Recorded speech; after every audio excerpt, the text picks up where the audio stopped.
Well, this is day one of Marisa Murgatroyd's 30-day video challenge. And I'm looking fabulous, aren't I? It's 7 o'clock in the morning. I live in Michigan, so it's hopefully going to be a nice, bright, sunny day. It's spring in Michigan. You never know. We've had 40-degree days, 70-degree days, and everything in between.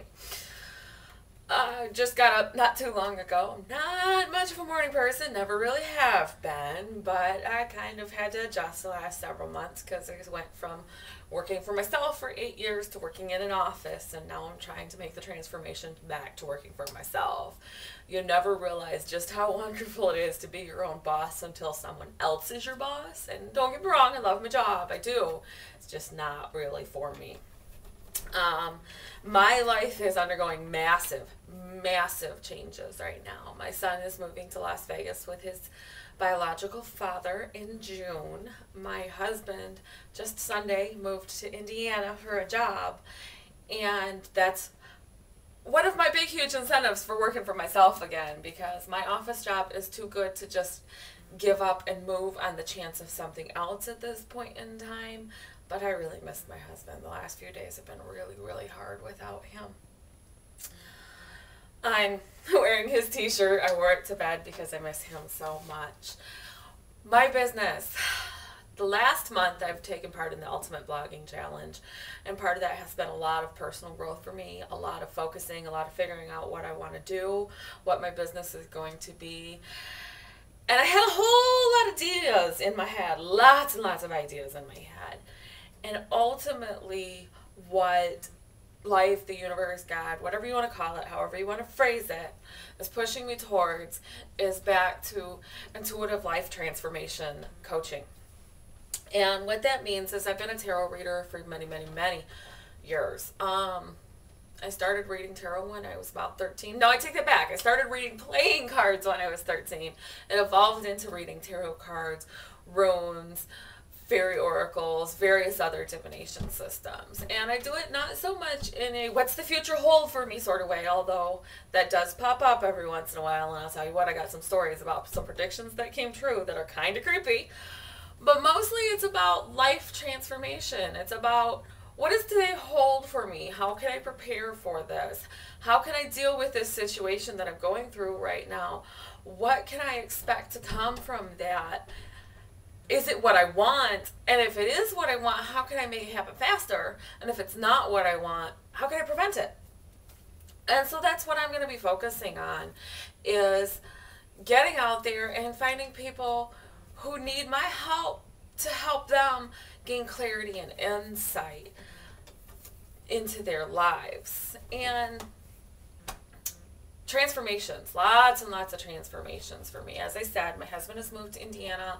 My son is moving to Las Vegas with his dad soon to spend his last 2 years of high school, getting to know his dad, who he has never lived with, getting to know his new baby half brother and his stepbrother and his stepmom, and just enjoying a whole different way of living. We live in Flint, Michigan right now, and if you've ever heard of Flint, Michigan, you probably haven't heard many good things about it. We live in an area where there is regular gun violence, to the point that there have been times my husband and I were woken up in the middle of the night hearing gunshots and wondered if the gunshots had hit the house. It's kind of scary sometimes. It's pretty scary. About a week or two after we moved into this house, my husband walked up to the gas station. He was just trying to get some snacks and stuff, and he was held up at gunpoint, his wallet taken from him. Almost everything in the wallet was returned to him, except of course the debit cards, which I had canceled immediately when I found out he was robbed.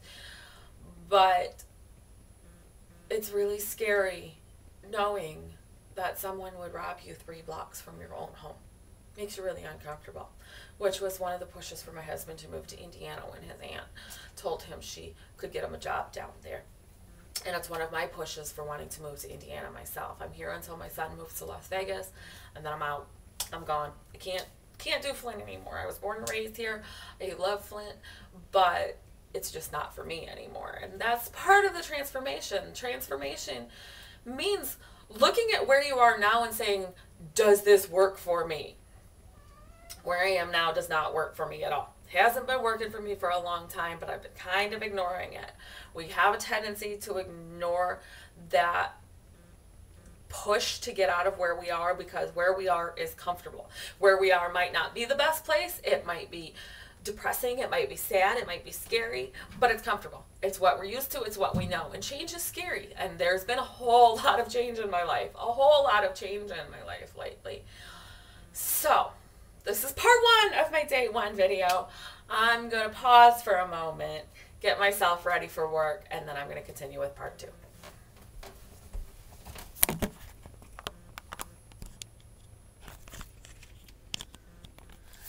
And thanks to the wonders of technology, what was not just a few seconds for me is just a few seconds for you. And you can see an obvious example of transformation. This is me getting ready for work. Makeup's done, hair's done. As much as I do it, I very rarely do much more with my hair than pull it up. Unless, of course, I'm dyeing it green or, well, I've never dyed it green. I've dyed it blue, I've dyed it hot pink, I've dyed it black, I've shaved my head 3 times. Talk about some transformations. Transformation can be a physical change, such as getting dressed for work, getting your makeup done, getting your hair done. It can be a drastic life change, a move in location, such as the 2 most important men in your life moving to different states almost simultaneously. That's big transformation. That's a big heart-wrenching transformation. But it's necessary transformation because there's not a lot of opportunities in Flint. And my son has a lot more opportunities in Las Vegas with his dad than he does here. And my husband has a lot more opportunities in Indiana than he does here. I just got to get things situated with myself so that I can make that personal transformation and move. Transformation can be completely inner. Nobody else would necessarily even notice it at first. And of course my phone's ringing, so just one moment. Okay, phone call's over. That was my brother-in-law. He gives me a ride to and from work every morning. He was calling to let me know that my son has no way to work. Of course, it's May 1st. His bus pass expired, so we have to get him a new bus pass. So we're picking him up. He's picking him up, and we're going to drop him off at school. So, what was I talking about? I was talking about transformation, and this is probably going to be the worst video ever because it's just interruptions.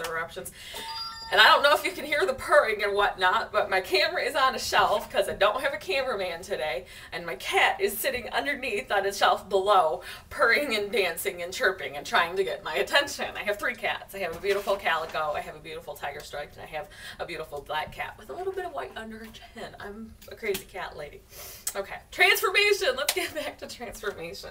This whole month of videos, this whole 30 days of videos is going to be about transformations. It's going to be about inner transformations. It's going to be about outer transformations. It's going to be about figuring out who you want to be and figuring out how you can become who you want to be. We all probably sort of have a little idea in our head of what we want our life to be. I know when I was growing up, I knew what I wanted to be, and I'm definitely not that. And I don't really want to be that anymore either. At one point, I wanted to be a famous clarinetist. Not many famous clarinet players anymore. So I'm kind of glad that one didn't follow through. I wanted to be a chemistry teacher too. I majored in chemistry for a little bit. And then I got pregnant with my son and I left college. I wanted to be a psychologist, but I don't really like the structure of that all that much. So that didn't work out very well. Philosophy, I majored in philosophy. Love philosophy, but there's not a whole lot you can do with a philosophy degree. So I ended up leaving that. And my phone's ringing again. And that phone call was my son, who stayed at a friend's house last night, calling me to remind me that we're picking him up. Okay, back to transformations. Oh, this month is going to be fun getting used to these videos. When I first signed up for this challenge, I wasn't expecting my husband to be going to Indiana. I was expecting that he was going to be able to be my cameraman, which would have made things a whole lot easier. But Saturday, we got a message from his aunt that he needed to get down there ASAP because there was a job waiting for him. And so my brother-in-law said, if you can pay me back when you get paid, Gwen, then I will take you guys down there. We'll drop him off and then we'll come back. And I said, okay, that's fine. I can do that. So Sunday morning we got up early and we drove down to Indiana and we dropped him off, and I got to see him for about another 2 hours, and then we drove back, and I haven't seen him since, although I have talked to him. But it's really hard. Transformation is always hard. It's always a little bit painful. Even if that transformation is bringing us to something so much bigger and better than what we had before, transformation is hard because any kind of change is hard. And that's okay. That transformation brings growth. That growth is necessary for us to go anywhere with our lives. Without growth, we'd be babies. And babies are cute, but babies don't really get anywhere in life. Babies depend on everyone else, and babies can't do anything on their own. And personally, I don't like to have to depend on anyone else. I like to be able to do it for myself. I've been supporting myself for several years. For many of those years, I was working for myself. The last few months, I've been working for someone else, but I'm still able to support myself. And in fact, for the past 2 years, it'll be 2 years, May 23rd, since my husband and I started dating. For the past 2 years, I've been supporting him. That's how dire the job situation is in Flint. He's also young. I'm 34 years old. I'm proud. I have no problem saying how old I am. I'm 34 years old, and my husband is 22. I will be 35 in September. He turned 22 in January, which means we were born 13 years apart. He was still in high school when we started dating. He graduated high school a couple of years later than he was expected to. He had quit high school and went back, and I'm so amazingly proud of him for going back because a lot of people don't. So he's young. He'd never really held the adult type job before, and so finding a job around here is very hard, which is why he went to Indiana. So transformation is my theme for the month of May. Transformation. Transforming myself. See me. And I have to give a shout out to GwynneB.com. The link is going to be in my notes. That's where I got this shirt. It's a wonderful clothing rental service. Kind of like Netflix for clothes. And I have no affiliation with them. They have no idea who I am except for a customer who gets their clothes. $80 a month. I get 3 outfits out at a time. I can send an outfit back. They ship another one to me. And I love it. They're fantastic clothes. I've only had one that didn't look good on me, and I sent it right back, and they sent me something new, which was fantastic. So much easier than buying something. It gives me a chance to play and experiment and figure out what really works for me, because I've never been a fashion maven. I have been a sweatpants and t-shirts kind of girl for many years, but sweatpants and t-shirts doesn't really look good on video, and it doesn't really look good in the business world. So part of my transformation process is finding my style. So again, that shout out to GwynneB. So I'm going to leave this video here for now because it's probably already too long. And I'll be back tomorrow talking a little bit more about transformation. Inner, outer, personal, and world. Thanks. Bye.